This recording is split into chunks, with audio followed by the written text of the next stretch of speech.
வணக்கம். இப்போ இந்த வீடியோ ப்ரெசன்டேஷனில் இந்த வாரம் நம்ம MCX காப்பர் மார்க்கெட்டில் எப்படி ட்ரேட் பண்ணலாம் அப்படின்றத பற்றி பார்க்கலாம்.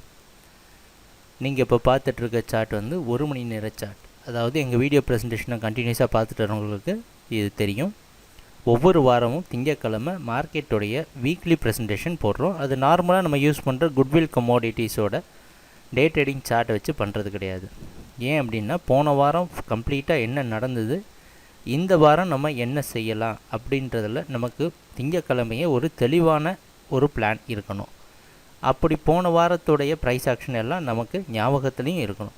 ஸோ இப்போ இந்த வாரம் ஆரம்பத்திலே நம்ம ஒரு தெளிவான ஒரு திட்டத்தோடு ஆரம்பித்தோம் அப்படின்னா டே ட்ரேடிங் பண்ணாலும் சரி, பொசிஷனல் ட்ரேடிங் பண்ணாலும் சரி, கண்டிப்பாக இது அவசியம்.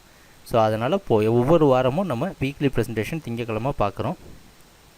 இப்போ எப்போல்லாம் இந்த கம்ப்யூட்டர் கர்சரை இந்த கேண்டில் ஸ்டிக் மேலே வைக்கிறனோ அப்போல்லாம் உங்களுக்கு டேட்டும் டைமும் தெரியும். இது 1 மணி நேர கேண்டில் ஸ்டிக், அதாவது ஒவ்வொரு குச்சியும் ஒவ்வொரு மணி நேரத்தை குறிக்குது.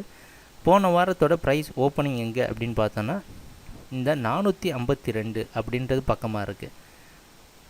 இந்த 452, 56 அப்படின்ற ஜோனை பற்றி பல தடவை நம்ம பேசியிருக்கிறோம். அதுக்கு முந்தின வாரம் பாருங்கள், 7ஆம் தேதி அக்டோபர் 7ஆம் தேதி இந்த 52 ஆரம்பித்து மேலே போக முடியாமல் கீழே வந்தது. இந்த 56, 52 இந்த ஜோனில் தான் ரொம்ப நாளாக இந்த விலை ட்ரேட் ஆகிட்டு இருக்குது. அக்டோபர் மாதம் ஃபுல்லாகவே பார்த்திங்கன்னா இந்த மாதம் ஃபுல்லாக இந்த ஜோன் தான். எல்லா தடவையும் நீங்கள் 52, 56, 452, 56 பார்த்துருப்பீங்க. ஸோ அதனால் இந்த 452 அப்படின்றது ஒரு முக்கியமான இடமாவோ, இப்போ ப்ரைஸ் 452க்கு மேலே இருந்ததுன்னா மார்க்கெட் கம்ப்ளீட்டாக பையிங்கில் இருக்கும். 452 கீழே இருந்தால் மார்க்கெட் செல்லிங்கில் வரும் அப்படின்றது நம்மளோட எதிர்பார்ப்பாக இருந்தது போன வாரத்தில். இந்த மூவிங் ஆவரேஜை நம்ம ட்ரெண்டை ஐடென்டிஃபை பண்ணுறதுக்காக யூஸ் பண்ணிட்டு வரோம். ஆனால் போன வாரத்தில் என்ன ஒரு விஷயம் நடந்திருக்கு அப்படின்னா, ப்ரைஸ் ஓப்பன் ஆனதே மூவிங் ஆவரேஜுக்கு மேலே ஓப்பன் ஆகிட்டுருக்கனால இந்த 452 அப்படின்ற இடத்துல அதிகமான சப்போர்ட் எடுக்கிறதுக்கான வாய்ப்பு அதுக்கு இருந்தது. அதுக்கப்புறம் என்ன நடந்துன்னு பார்ப்போம்.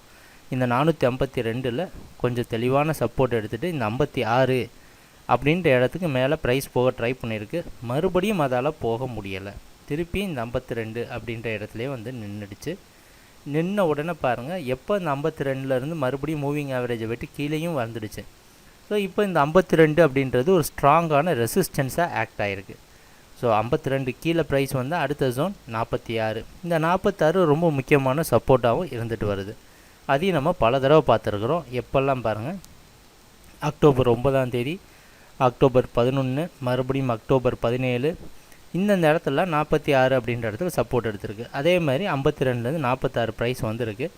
வந்தோன்னா அடுத்த ஜோனை 442. அது பாருங்கள், அது எப்போ வந்திருக்குன்னா அக்டோபர் 11ஆம் தேதி இந்த 46 விட்டால் கீழே 42 வந்திருக்குது. ஸோ அது வருமானு எதிர்பார்த்துட்டு இருந்ததில் மறுபடியும் செல்லிங் கண்டினியூ ஆகிட்டு அதே இடத்துல 42 வர முடியல. அதால் இந்த 43லேயே ப்ரைஸ் நின்றுட்டு மறுபடியும் ஒரு பவுன்ஸ் பேக் கொடுத்து 46ல் ஸ்டே ஆகிடுச்சு. இதுதான் போன வாரம் கம்ப்ளீட்டாக நடந்த ப்ரைஸ் ஆக்ஷன். ஸோ இப்போ இந்த வாரம் நம்ம என்ன செய்யலாம் அப்படின்னு பார்த்தோம்னா ஒரு பெரிய ஒரு வித்தியாசம் ஒன்றும் கிடையாது. இப்போ பாருங்கள், 452க்கு மேலே விலை போனால் மட்டும்தான் மார்க்கெட்டில் பையிங் வர்றதுக்கு வாய்ப்பு இருக்குது. ஏன்னா இந்த இடத்துல நம்ம பல தடவை பார்த்துட்டோம், ஒரு சரியான ஹெவியான ரெசிஸ்டன்ஸ், பெரிய ரெசிஸ்டன்ஸ் இந்த 52 அப்படின்ற இடத்துல இருக்குது. இன்றைக்கி மார்க்கெட்டோடைய ப்ரைஸ் ஓப்பனிங் 46 அப்படின்ற இடத்துக்கு கீழே ஓப்பன் ஆகிறதுக்கு வாய்ப்பு இருக்குது. ஸோ அதனால் என்னென்னா இந்த 46 கொஞ்சம் க்ளோஸாக வாட்ச் பண்ணணும். இந்த 46க்கு மேலே ரொம்ப அதிகமாக ப்ரைஸ் ஆக்ஷன் இருந்தது அப்படின்னா இந்த 452 வரைக்கும் விட்டுட்டு வேடிக்கை பார்க்கணும்னு அவசியம் கிடையாது. என்ன பண்ணலான்னா இந்த 452 வர வரைக்கும் இந்த 46க்கு மேலே ப்ரைஸ் ஆக்ஷன் இருந்தால் பேசாமல் விட்டுட்டு 452 வந்த உடனே மறுபடியும் முடிவு எடுக்கலாம். கண்டினியூஸாக இது வரைக்கும் ஆவரேஜ் பண்ணுன்ற அவசியமும் இல்லை. ஏன்னா இது ரெண்டும் ரொம்ப முக்கியமான இடம். 46க்கு கீழே ப்ரைஸ் இருந்ததுன்னா மறுபடியும் செல்லிங் இன்ட்யூஸ் பண்ணி 42, 36 அப்படின்ற அடுத்த லெவலுக்கு மார்க்கெட் ரீச் ஆகிறதுக்கு வாய்ப்பு இருக்குது. காப்பர் மார்க்கெட் பற்றி சொல்லணும்னு அவசியமே கிடையாது. மார்க்கெட் இந்த மாதிரி ஒரு மாதம் இல்லை 2-3 வாரம் கொஞ்சம் ஸ்லோவாக இருக்கலாம். ஆனால் அதுக்கப்புறம் பார்த்திங்கன்னா ஸ்லோ மூமெண்ட்டாக இருந்தாலும் சடனாக ட்ரெண்டை பிக்கப் பண்ணிடும், நமக்கு ஒரு கிளியரான இண்டிகேஷன் கொடுக்கும். அதனால் இந்த வாரம் நம்ம என்ன செய்யலாம் அப்படின்னு பார்த்திங்கன்னா, இந்த 46 அப்படின்றது நீங்கள் வாட்ச் பண்ண வேண்டிய ஒரு முக்கியமான இடம். 52க்கு மேலே ப்ரைஸ் போனால் தான் பையிங் கன்ஃபர்மேஷன் நமக்கு கண்டிப்பாக கிடைக்கும்.